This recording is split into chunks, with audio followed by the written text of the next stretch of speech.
ஹல்லேலூயா. பிரியமான சகோதர சகோதரிகளே, இன்றைய தினத்திலே தியானிக்கும்படியாக 2 பகுதிகளை நான் வாசிக்கிறேன், கேளுங்கள். லூக்கா சுவிசேஷம் 4ஆம் அதிகாரம் 28 30 வரை நான் வாசிக்கிறேன், கேளுங்கள்.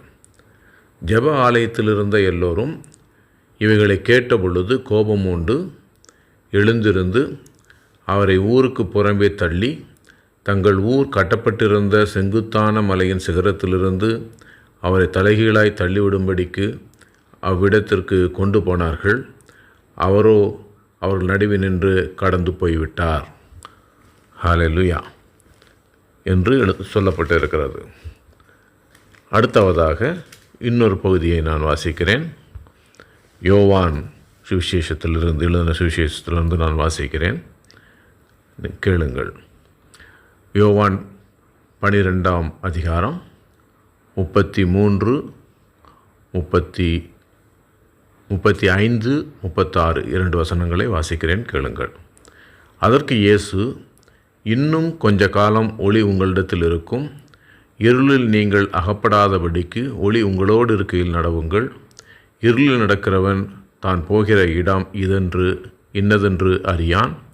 ஒளி உங்களோடு இருக்கையில் நீங்கள் ஒளியின் பிள்ளைகளாகும்படிக்கு ஒளியினிடத்தில் விசுவாசமாய் இருங்கள் என்றார். இவைகளை இயேசு சொல்லி அவர்களை விட்டு மறைந்தார்.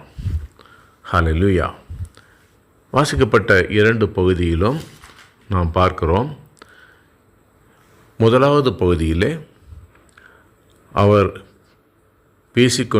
பேசினதை கேட்டு கோபம் மூண்ட நசரேத்தூர் மக்கள் அவரை மலை உச்சிக்கு கொண்டு போய் அங்கிருந்து தள்ளி கொலை செய்யும்படியாக தள்ளி கொண்டு போனார்கள் என்று பார்க்கிறோம். அப்பொழுது அவர்கள் நடுவே கடந்து போனார் என்று எழுதப்பட்டிருக்கிறது. இந்த பகுதியிலே யோவான் நற்செய்தியிலே நாம் பார்க்கிறோம், இயேசு இவைகளை சொல்லி அவர்களை விட்டு மறைந்தார் என்று பார்க்கிறோம். பிரியமான சகோதர சகோதரிகளே, பரிசுத்த ஆவியினாலே முற்றிலுமாய் நிறைந்தவராய் இயேசு இந்த பூமியிலே நடமாடிக்கொண்டிருந்தார்.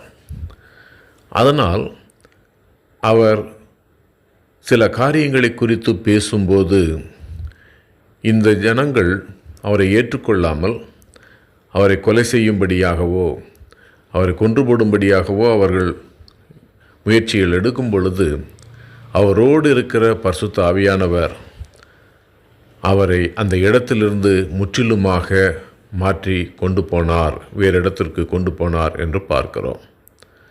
அதாவது அவர் அந்த இடத்தை விட்டு மறைந்தார் என்று சொல்லப்பட்டிருக்கிறது.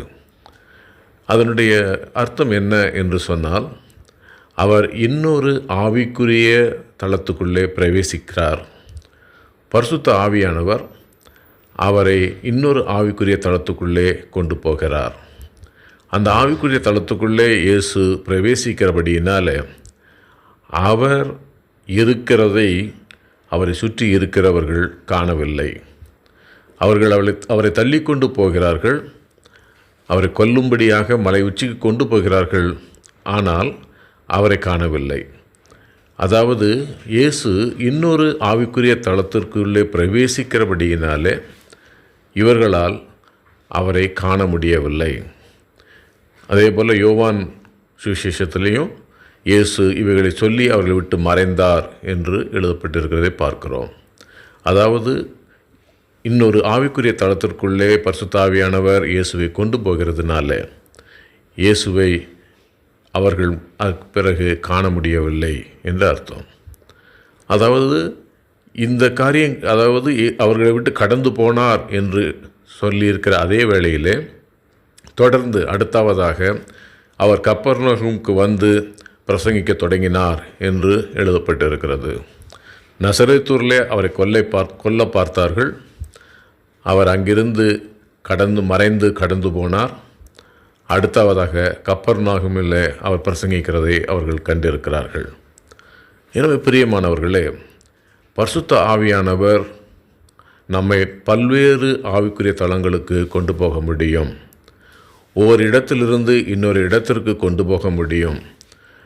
ஒரு கூட்டத்திலிருந்து நம்மை மறைவாக அவர் விலக்கி கொண்டு போக முடியும். பிரச்சனைகள் வரும் பொழுது அந்த பிரச்சனைகளிலிருந்து தப்புவிக்கும்படியாக மற்றவர்களுடைய கண்களை மறைத்து நம்மை காத்து கொள்ள முடியும். பிரியமான சகோதர சகோதரிகளே, ஆவியிலே நிரம்பி ஜெபிப்போம்.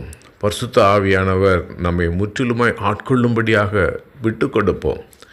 இயேசு பரிசுத்த ஆவியிலே நிறைந்தவராய் இந்த பூமியிலே சுற்றித்திருந்தார் என்று வசனம் சொல்லுகிறது. அவரைப் போலவே நாமும் பரிசுத்த ஆவியிலே நிறைந்தவர்களாய் இந்த பூமியிலே வாழ்வோமானால் எந்தவித பொல்லாங்குக்கும் எந்தவித பிரச்சனைக்கும், பிசாசான கொண்டு வருகிற பிரச்சனையாக இருந்தாலும் சரி, மற்ற ஜனங்கள் கொண்டு வருகிற பிரச்சனையானாலும் சரி, எல்லா பிரச்சனைகளிலிருந்தும் பரிசுத்த ஆவியானவர் நம்மை காப்பார். இயேசு அப்படித்தான் வாழ்ந்து கொண்டிருந்தார். ஒருபோதும் பரிசுத்த ஆவியானவர் இயேசுவை விட்டு விலகவில்லை என்பதை பார்க்கிறோம். சதா காலமும் எல்லா நேரங்களிலும் அவரோடு கூட இருந்தார். கல்வாரி சிலுவையிலே இயேசு தன்னுடைய ஜீவனை ஒப்புக்கொடுக்கிற அந்த ஒரு நிமிஷத்தில் அவரை விட்டு விலகினார் என்று பார்க்கிறோம். இயேசு தன்னுடைய ஜீவனை ஒப்பு கொடுத்தார், தன்னுடைய ஆவியை ஒப்பு கொடுத்தார் என்று எழுதப்பட்டிருக்கிறது. அப்பொழுதுதான் பரிசுத்த ஆவியானவர் அவரை விட்டு விலகினார். உலகத்துடைய பாவங்கள் எல்லாவற்றையும் அவர் சுமந்து தீர்த்து எல்லா காரியங்களையும் அவர் முடிந்தது என்று அவர் சொன்ன பிறகு தன்னுடைய ஜீவனை ஒப்பு கொடுத்தார் என்று பார்க்கிறோம். பரிசுத்த ஆவியானவர் அப்பொழுது மட்டுமே அவரை விட்டு விலகினார்.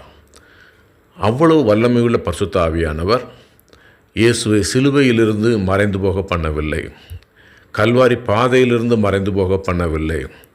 பிலாத்து முன்னிலையிலிருந்து மறைந்து போக பண்ணவில்லை. கெத்சமனே தோட்டத்திலிருந்து மறைந்து போக பண்ணவில்லை. ஏன்? அவர் கர்த்தர் செய்ய நினைத்ததை அவர் தடை பண்ண விரும்பவில்லை.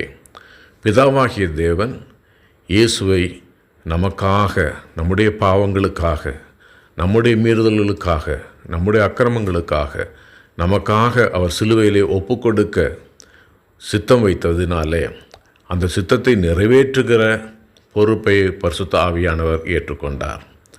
இயேசுவை ஆட்டுக்குட்டி, இதோ உலகத்தின் பாவங்களை சுமந்து தீர்க்கிற ஆட்டுக்குட்டி என்று யோவான் ஸ்நானன் சொன்னதை இந்த நேரத்தில் நினைத்து பார்க்க வேண்டும். நாம் அப்படி அவரை ஒப்புக்கொடுக்கிற, உலகத்தின் பாவங்களை சுமந்து தீர்க்கிற ஆட்டுக்குட்டியாக அவரை பலியாக்குகிற அந்த மாபெரும் பொறுப்பை பரிசுத்த ஆவியானவர் ஏற்றுக்கொண்டார்.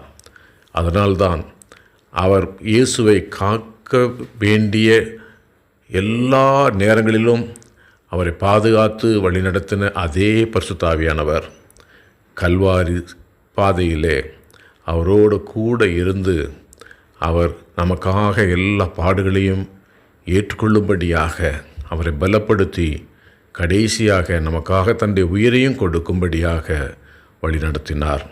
எனவே பிரியமானவர்களே, ஆவியானவருடைய வழிநடத்தலுக்கு ஒப்புக் கொடுப்போம். அவர் நம்மை தொடர்ந்து வழிநடத்துவாராக. ஆமென்.